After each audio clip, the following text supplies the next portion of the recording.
be me.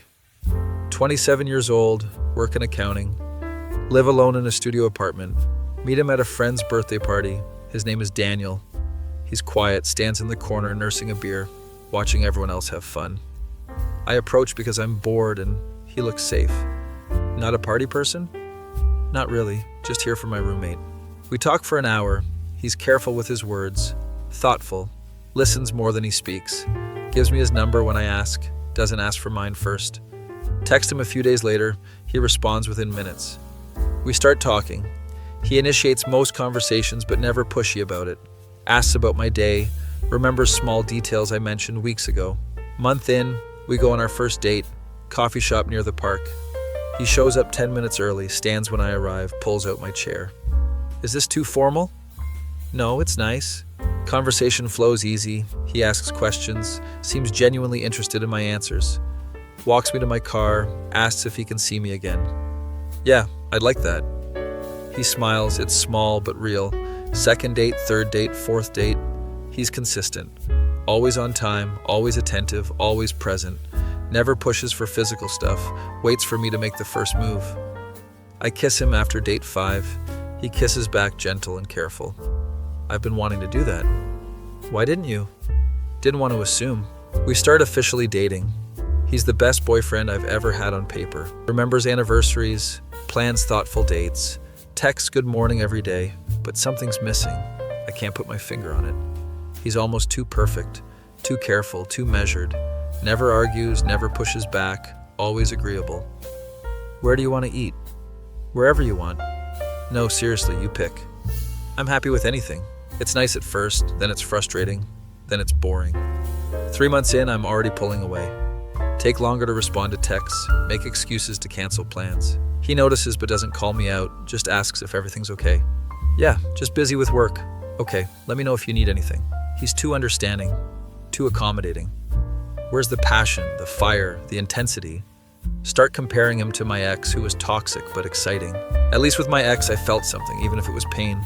With Daniel, I feel comfortable, safe, bored. Month 4, he plans this elaborate date, fancy restaurant, dressed up nice. I show up 15 minutes late on purpose. Don't apologize. He doesn't mention it, just smiles and says I look beautiful. During dinner, he's trying, asking questions, making conversation. I'm giving one-word answers, checking my phone, barely present. Is something wrong? No, why? You seem distant. I'm fine. He doesn't push. We finish dinner in uncomfortable silence. Drives me home, walks me to my door. I had a nice time. Yeah, me too. He can tell I'm lying, but doesn't call me out. Good night. He leaves. I go inside feeling nothing. My roommate asks how the date went. It was fine. Just fine? He seems really into you. That's the problem. He's too into me. That's a problem? He's just so boring. There's no challenge. She gives me a look, but doesn't say anything. Next few weeks, I'm actively sabotaging without realizing it. Cancel plans last minute, forget to respond to messages for days. When we do hang out, I'm distant, cold, checked out. He keeps trying, bringing my favorite coffee, suggesting activities he knows I like. I'm annoyed by his effort. It feels desperate. You don't have to try so hard. I'm not trying hard, I just care about you. It's too much. He looks hurt but nods. Okay, I'll give you space. I want space, but also I'm mad he's giving it to me. Nothing makes sense. I'm sabotaging something good, and I know it. Month 5, we barely talk. He's stopped initiating as much, respecting the space I asked for. I'm annoyed he's not fighting for me. See him post a picture with friends, he looks happy. I'm irrationally angry about it. Text him. We need to talk. He responds immediately. Okay, when? Tomorrow. We meet at the same coffee shop from our first date. He shows up early again, looks tired. What's going on? I don't know how to articulate it. I don't think this is working. He's quiet for a long moment. Can I ask why? I just don't feel the spark anymore. Did you ever feel it? The question catches me off guard. I don't know.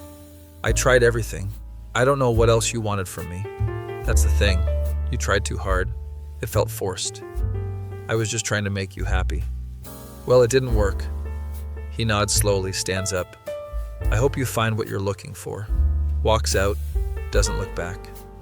I sit there expecting to feel relief. Instead, I feel empty, Text my best friend. I broke up with Daniel. Finally, you've been miserable for months. Yeah, you okay? I don't know. Spend the next week convincing myself I made the right choice. He was too boring, too safe, not exciting enough. I need passion, intensity, someone who challenges me. Download dating apps, start swiping. Nothing sticks. Everyone's either too aggressive or too passive. Miss Daniel's consistency, but tell myself I don't. Month after the breakup, my sister calls.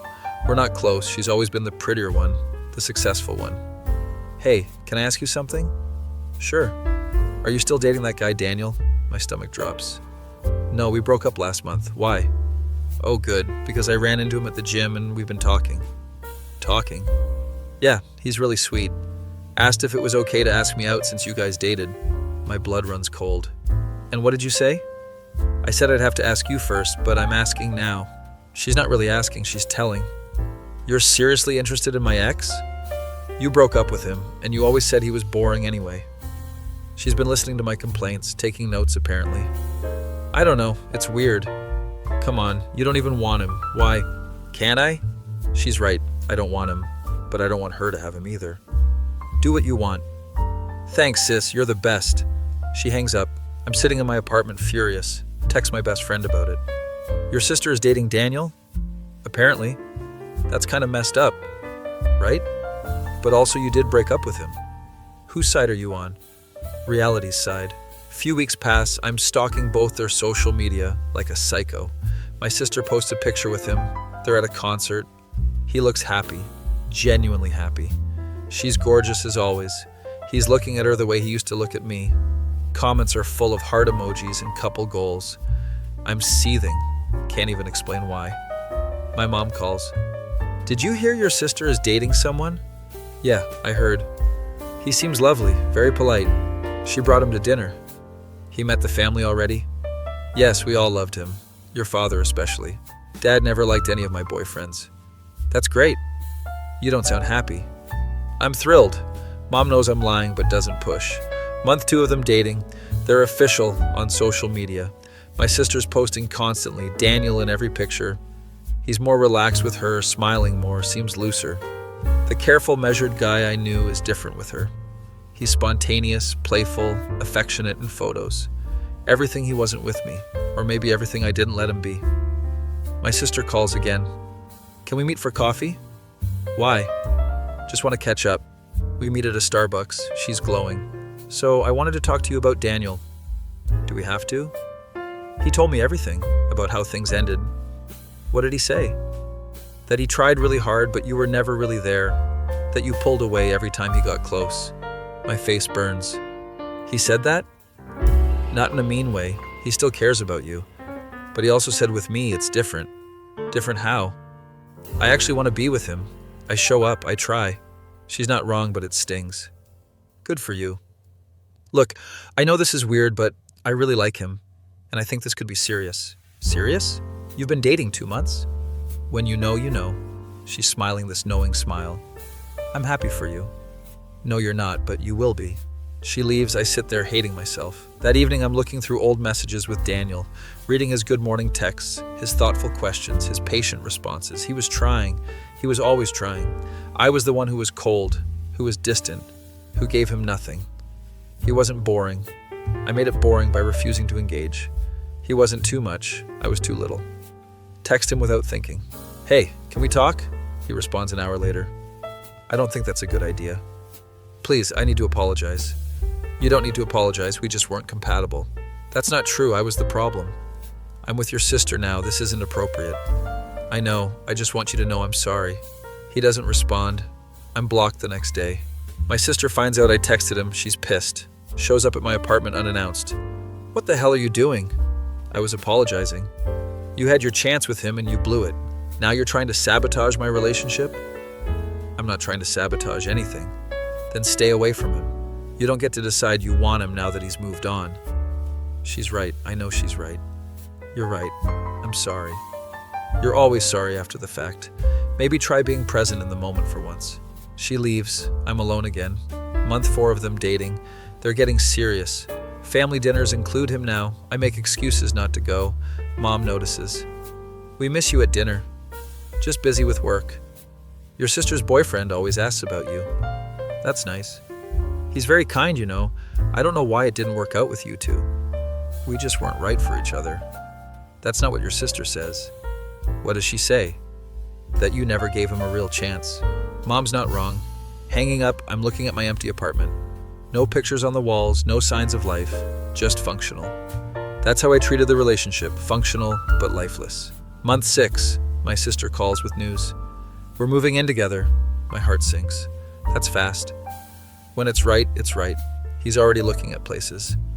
I'm happy for you. Can you please mean it this time? I do mean it.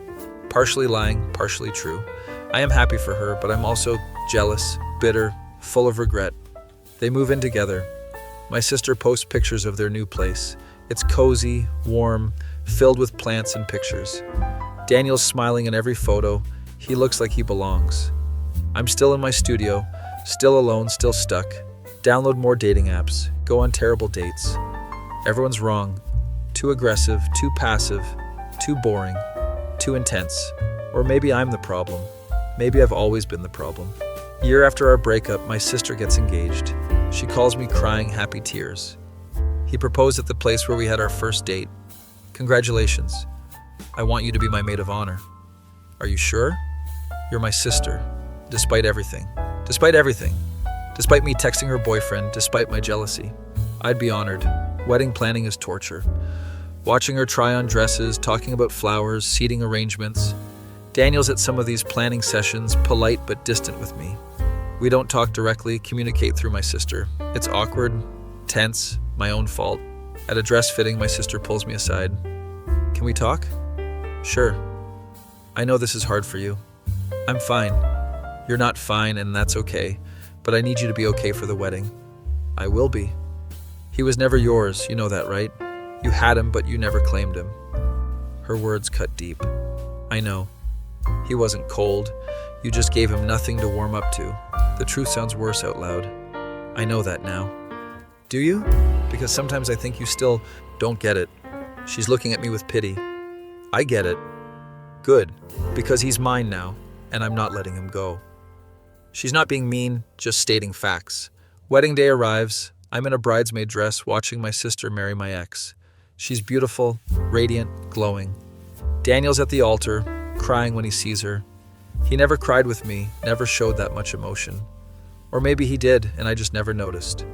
They exchange vows. He's looking at her like she's the only person in the world. I promise to love you, to show up for you, to never take you for granted. The words feel pointed even though they're not. They kiss, everyone cheers, I'm clapping with tears in my eyes. Not happy tears, guilty tears. Reception is beautiful. They're dancing, laughing, surrounded by love. I'm at a table with distant cousins, drinking too much wine. My sister's friend leans over. They're perfect together. Yeah, they really are. Were you and Daniel serious before? Not really, we only dated a few months. Oh, I heard it was more serious than that. Nope, just casual. Lying to save face, lying to myself, watching them cut the cake, feeding each other, being playful and sweet. He's so different with her, so open, so present. Everything I didn't allow him to be with me. End of the night, my sister hugs me. Thank you for being here.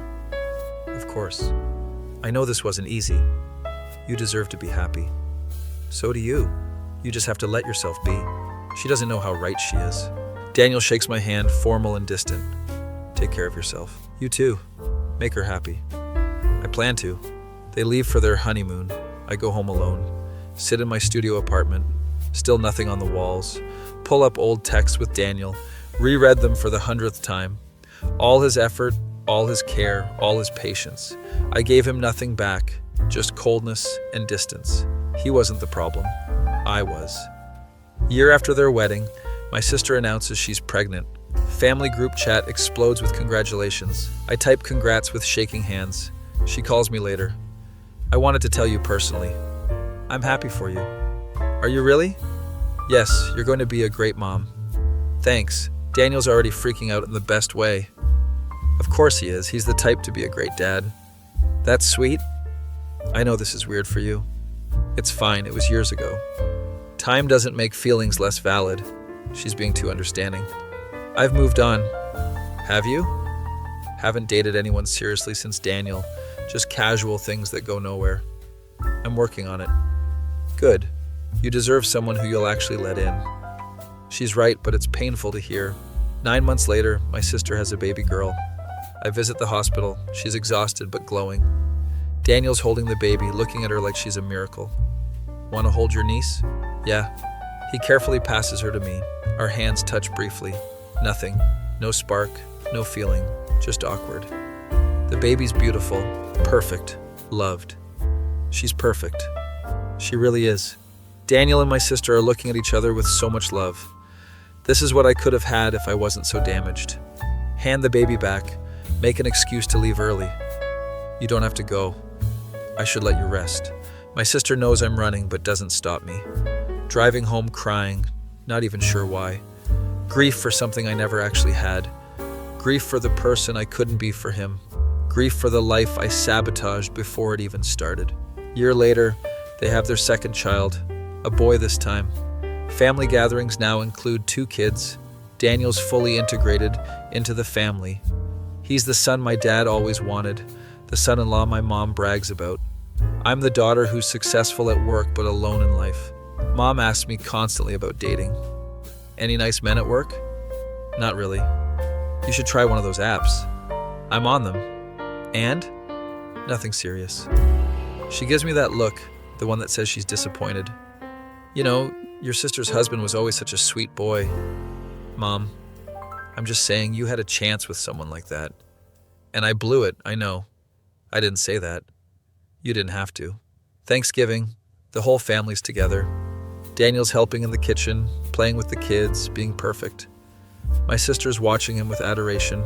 I'm setting the table, alone, invisible. During dinner, Dad asked Daniel about work. It's going well. Got a promotion, actually. That's wonderful. We're proud of you. We're as in the family, as in he's one of us. I'm one of us by blood, but he's one of us by choice. The choice I didn't make. After dinner, I'm doing dishes. Daniel comes in to help. You don't have to. I want to.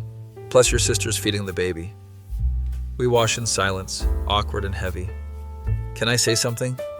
Sure. I don't regret how things ended with us. My heart stops. Okay. Not because you weren't great, but because this is where I was meant to be. With my sister. With your sister. With this family. With these kids. I'm happy. I'm glad. Are you happy? The question feels loaded. I'm working on it. That's not an answer. It's the only answer I have. He nods, dries the last dish. I hope you find it, whatever it is you're looking for. Thanks. He leaves. I'm alone in the kitchen. My sister comes in, baby on her hip. You okay? Yeah, just tired. He's a good man. I know. You knew back then too, you just weren't ready for him. Maybe. Not maybe, definitely. You wanted chaos and passion. He was offering stability and love. Those aren't mutually exclusive. No, but you made them that way. She shifts the baby to her other hip. I used to be jealous of you, you know? Of me? Yeah, you always seemed so sure of yourself, so independent. I wanted that. And now? Now I'm grateful for what I have. And I'm grateful you let him go. I didn't let him go, I pushed him away. Semantics. Either way, he ended up where he was supposed to be. She kisses my cheek, leaves me alone again. Drive home that night, past couples walking together, families in restaurants. My studio apartment is dark and cold when I get back. No one to text goodnight to, no one waiting up. Scroll through social media. My sister posted family pictures. Everyone's smiling, everyone's together, everyone's loved. I'm alone, successful, financially stable, utterly lonely. The life I built by keeping everyone at arm's length. 5 years after the breakup, they have their third child. I'm 32 now, still single, still alone, still stuck. Go to the hospital to meet the baby. Daniel's there with the other 2 kids. Auntie! The kids run to me. I catch them both. Hey, troublemakers. Want to meet your new sister? Of course. My sister's holding the newborn, exhausted but happy. Another girl, can you believe it? She's beautiful. Daniel's watching his family with such contentment. This is everything I could have had. The husband, the kids, the love, the warmth. I chose my pride, my impossibly high standards, my fear of vulnerability, and now I'm the aunt who visits. the sister who watches from outside, the woman who had someone good and destroyed it because she couldn't recognize good when it was right in front of her.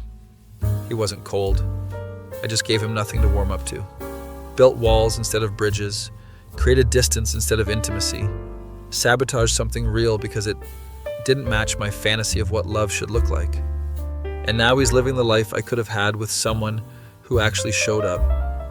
My sister who was always my competition. My sister who's now my constant reminder of what I lost. My sister who has everything I wanted but refused to claim. The baby reaches for me. I hold her carefully. She's innocent, perfect, has no idea her aunt is drowning in regret. She likes you. She's just a baby. She likes everyone. No, she's picky. You're doing something right. If only that were true. If only I could do something right with my own life. But I can't. I'm stuck in patterns I can't break. Dating people I don't care about, sabotaging anything that gets close, looking for intensity that masks as love, rejecting stability because it feels boring. I'm my own worst enemy, and I don't know how to stop. Hand the baby back, make my excuses, leave early again. My sister walks me out. You don't have to keep running. I'm not running. You are, every time. You ran from Daniel, you run from family gatherings, you run from anything real. I don't know how to stop. Start by staying. Just once, try staying. I'll try. No, you won't, but I hope someday you do. She hugs me, goes back inside to her family. I drive home, past the park where Daniel and I had our first date, past the restaurant where he tried so hard that last time, past all the places we made memories I didn't appreciate. My apartment's waiting, empty as always. Cats I never got, plants I'd kill, pictures I never hung. Just space, hollow space reflecting the hollow life I built. Sit on my couch in the dark. No one's calling to check in. No one's asking about my day. No one's sending good morning texts. Because I pushed away the one person who would have done all that. The one person who tried until he couldn't try anymore. The one person who loved me when I couldn't love him back. He wasn't cold. I was. He wasn't distant. I was. He wasn't the problem. I was. And now he's happy, thriving, loved, and I'm here alone, stuck, drowning in regret that changes nothing. Because you can't get back time, can't undo choices, can't reclaim what you threw away, can only sit with the weight of what could have been, the husband, the kids, the life I could have had.